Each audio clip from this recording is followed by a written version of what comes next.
அண்ணன் உள்ளிட்ட நாம் தமிழர் உறவுகள் அனைவருக்கும் வணக்கம்.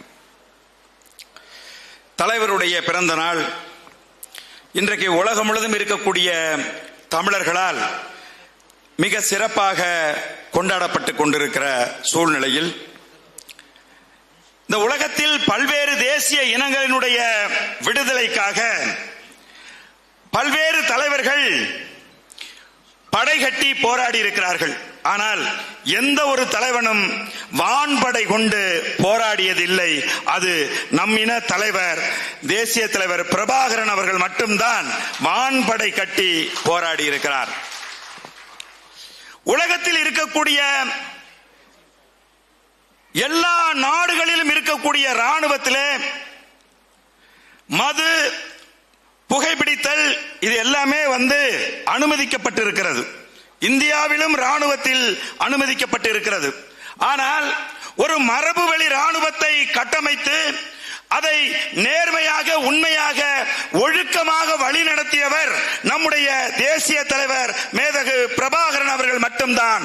அவருடைய விடுதலை புலிகள் என்கின்ற அந்த மரபு வழி ராணுவத்தில் மது, புகைக்கு சுத்தமா அனுமதியே கிடையாது. நம்முடைய தமிழ் இனத்தை பற்றி இன்றைக்கு பேசிட்டு இருக்காங்க இணையதளத்துல. இந்திரா காந்தி செத்து போன போது துக்கம் தாங்க முடியாம தமிழன் பல பேர் செத்து போனான். அதே மாதிரி பேரறிஞர் அண்ணா அவருடைய மரண ஊர்வலகத்துக்கு சென்று பல பேர் செத்து போனான். அதே மாதிரி இப்ப வைகோ அவர்கள் கட்சியை விட்டு வெளியில வந்துட்டாருன்னு சொல்லி துயரம் தாங்காமல் பல தமிழன் செத்து போனா. இப்ப நமக்கு தெரியும், கரூர்ல கூட ஒருத்த மூஞ்சிய பார்க்கணும்னு போய் கிட்டத்தட்ட 41 பேரு செத்து போனா. தமிழனுக்கு வாழ மட்டும் இல்லை, சாகவும் தெரியவில்லை என்று நினைத்து கொண்டிருந்த தமிழ் சமூகத்தில், தமிழ் இனத்துக்காக, தமிழ் மொழிக்காக, இந்த பூமி பந்தில தமிழனுக்கு ஒரு நாடு வேண்டும் என்பதற்காக தமிழர்கள் உயிரை கொடுக்கணும், சாகணும் என்று கற்றுக் கொடுத்தவர் நம்முடைய தேசிய தலைவர் மேதகுவே பிரபாகரன் அவர்கள். 2000 வருஷத்துக்கு முன்னாடி புத்தர் தோன்றினார். இந்த பூமிக்கு புத்தம் கிடைத்தது. 2000 வருஷத்துக்கு முன்னாடி நம்முடைய இயேசு தோன்றினார். பூமிக்கு கிறிஸ்துவம் கிடைத்தது. 20ஆம் நூற்றாண்டிலே காரல் மார்க்ஸ் தோன்றினார். இங்க மார்க்சியம் கிடைத்தது. அதே மாதிரி 20ஆம் நூற்றாண்டிலே காந்தி தோன்றினார். காந்தியம், அகிம்சை கொள்கை கிடைத்தது.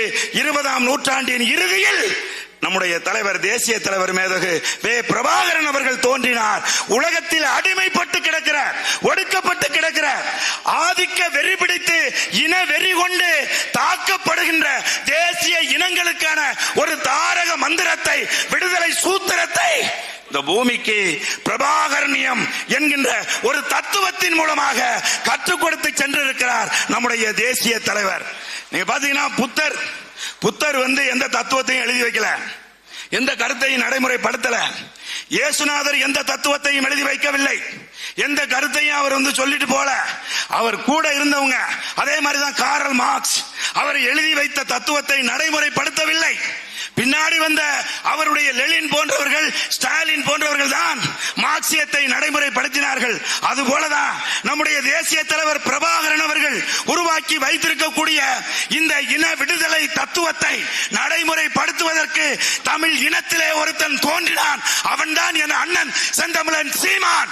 இன்றைக்கு உலகம் முழுதும் இருக்கக்கூடிய தேசிய இனங்களின் விடுதலையை தமிழ்நாட்டில் இருக்க தமிழனுக்கு அண்ணன் சீமான் வர்ற வரைக்கும் பிரபாகரன் யாருன்னே தெரியாது. கட்சிக்குள்ள வந்திருக்கக்கூடிய பிள்ளைகளே பல பேர் கேட்டாங்க பிரபாகரன் யாருன்னு.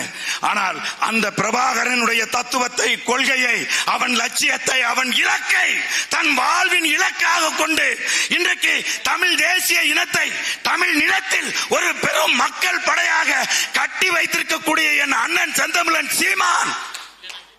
வர்ற வெளியெல்லாம் பாக்குறேன், எல்லா இடத்திலும் நாம் தமிழர் கட்சி கொடி வர்ற வழி பூரா கட்டி இருக்கு. வர்ற வழியில காளையார்கள் கூட என்னுடைய காரை நம்முடைய தம்பிகள், கூடியிருந்த தம்பிகள் மறித்துக் கொண்டார்கள். அண்ணா, நாங்கள் நம்முடைய தலைவருக்கு இனிப்பு பிறந்த நாளுக்கு நாங்கள் பொதுமக்களுக்கு இனிப்பு கொடுக்கிறோம்னு இவ்வளவு இனிப்பை வாங்கி வச்சிருக்கான். வந்தவர்கள் போன்றவர்கள் நின்றவர்களுக்கெல்லாம் நாங்கள் நாம் தமிழர் கட்சியை சேர்ந்தவர்கள் தலைவர் பிரபாகரனுக்கு இன்றைக்கு பிறந்த நாள் அப்படின்னு சொல்லி ஒவ்வொருத்தருக்கும் இன்றைக்கு இனிப்பு வழங்கி கொண்டிருக்கிறார்கள். தலைவருடைய பிறந்த நாளும் மாவீரர் நாளும் அண்ணன் செந்தமிழன் சீமானவர்களினுடைய ஆட்சி மலர்கின்ற போது தமிழர்களுடைய கலாச்சார நிகழ்வாக மாறும் என்று கூறி வாய்ப்புக்கு நன்றி கூறி விடைபெறுகிறேன். நாம் தமிழர்.